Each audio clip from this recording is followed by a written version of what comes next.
Lesson 7.4, example 3, finding a percent. So we're still working with our percent equation, but we're going to find something different within that equation. All right, so we're trying to find what percent of 25 is 60. So we're starting out with the percent equation, but this time we don't have a percent. So you'll notice the percent is the variable. And we want to know what percent of 25. That means times 25, and that means 25 is the whole. What percent of 25 is 60? 60 is the part. Now that's going to sound strange because 60 is less than 25. Sometimes that happens. So we have to be prepared for sometimes the part being larger than the base or the whole.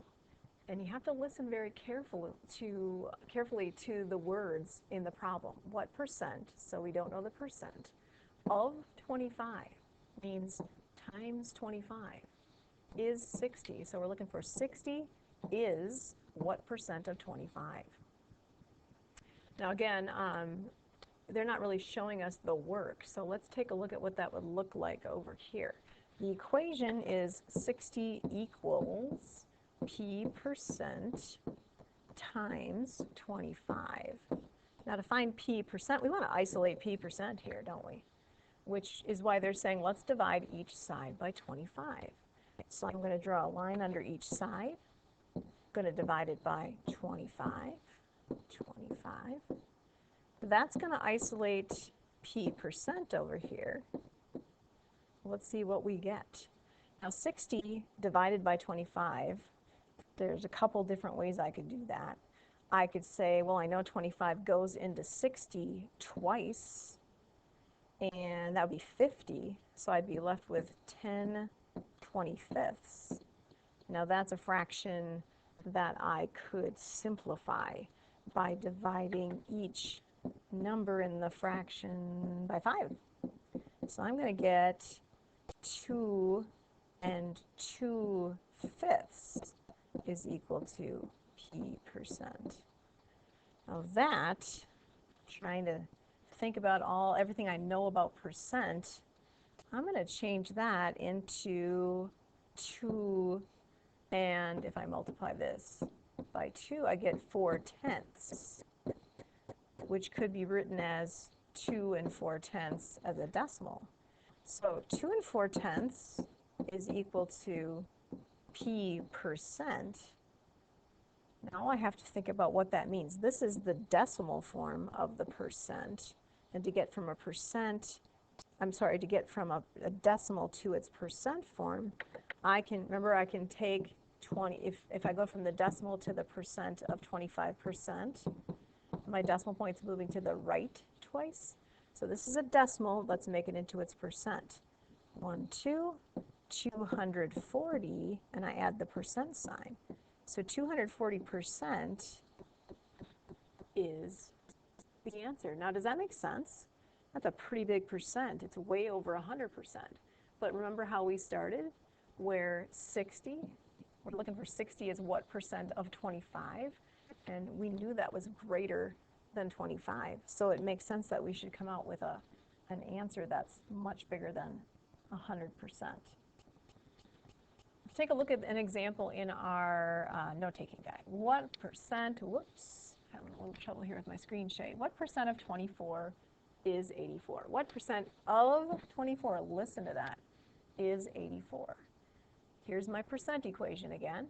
Here's the part, here's the whole. I don't know the percent, so I'm going to just call it p percent. It said a percent of 24. So I'm doing a percent of 24. I want to know what percent of 24 is 84. So I could think of this as 84 is some percent, I don't know what it is, of 24. So I've got my equation set up.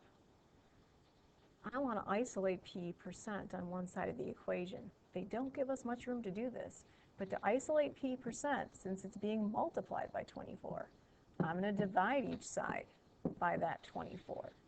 Divide by 24. And I'm going to get some number that gives me p%. Now, 84 divided by 24 can be done on a calculator. It can be done on paper. I'm going to show a way to do it on paper. Here's 84 divided by 24.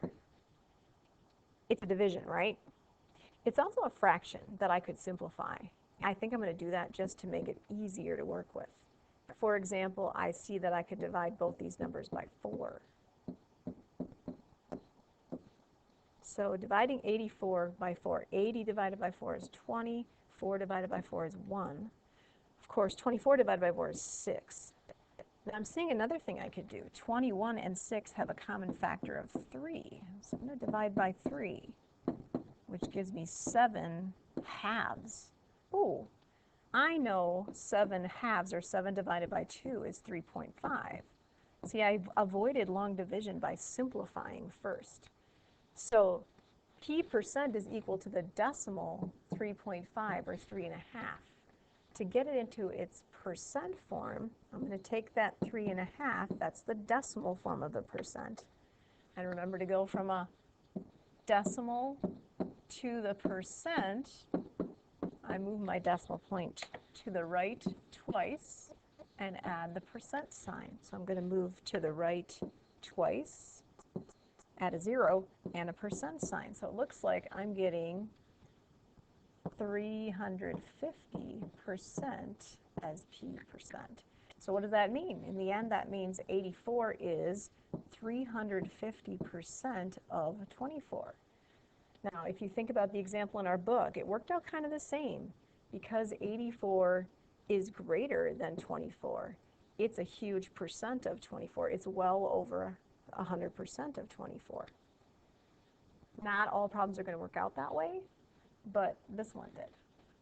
So if you're feeling pretty good about example 3, I think that was, if you're feeling good about that, you could go on to your note-taking guide, just stop the video and try checkpoints 4 and 5. And I'm going to go ahead and do one more problem for those who would like to see one more. Let's do this one. Use the percent equation to answer the question, what percent of 48 is 45? I'm going to start by writing my percent equation. I've written this so many times, I feel like I've got it pretty well memorized. All right, I don't know the percent, do I? They're saying what percent? So p% is going to be part of my equation. Of 48, of means times 48. So 48 is the whole. I'm looking for a percent of 48, a part of 48. That makes 48 the whole. So that means 45 is going over here. I'm looking for 45 is what percent of 48? I kind of just said this in a different order, but that's what it means.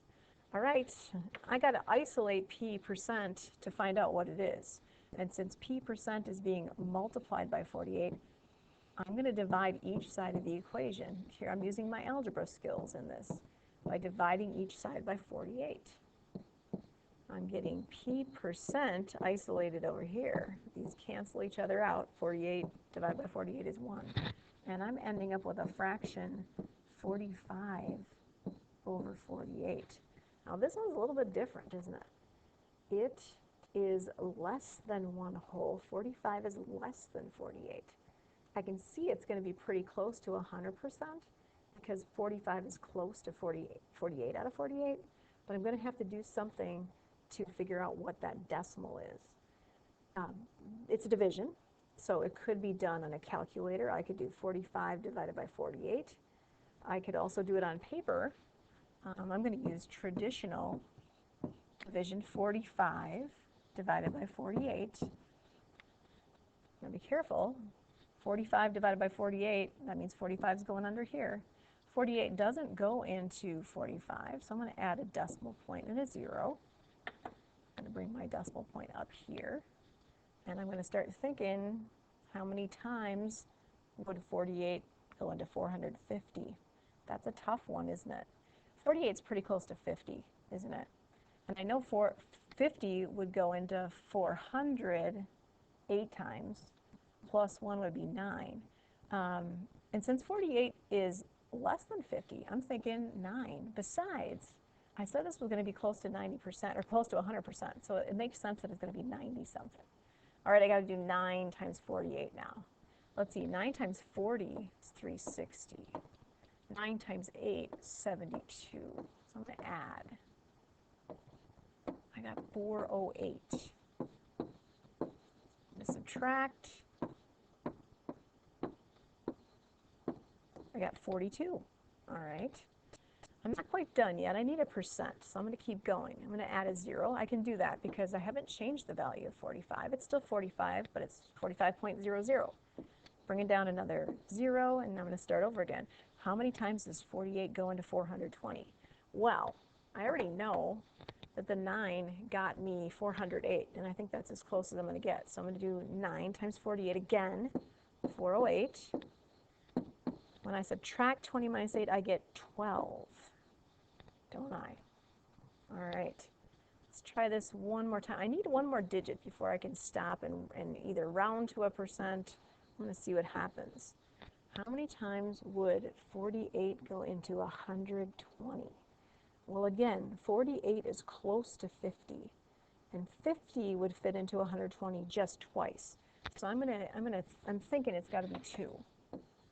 And 2 48s, let's see, 40 and 40 is 80, 8 and 8 is 16, so that's 96. 96. I'm going to subtract. I got 24. Now, you know, I'm going to think about this. I can do this one more time, I think, because I think I can get an exact percent. 48 goes into 240 how many times? Again, 48 is close to 50. 50 would go into 204 times, but that's less than 50. So I'm going to try 5. 5 times 48 is 240. Hey, that worked. 240. Remainder 0. So what did I get? I got the decimal 0.9925. I would have gotten the same thing using a calculator. That's p%. So that's the decimal form of the percent. Now I'm going to use my shortcut of moving the decimal point to the right twice. 99.25% is p%. Let's think about, okay, that was a lot of work. What did we just find out? We were looking for what percent of 48 is 45. Oh, wow. 48 is 99.25% of, I'm sorry, 45 is 99.25% of 48. That's what we're looking for. 45 is 99.25% of 48. And we were thinking it was close to 100%, so that makes sense.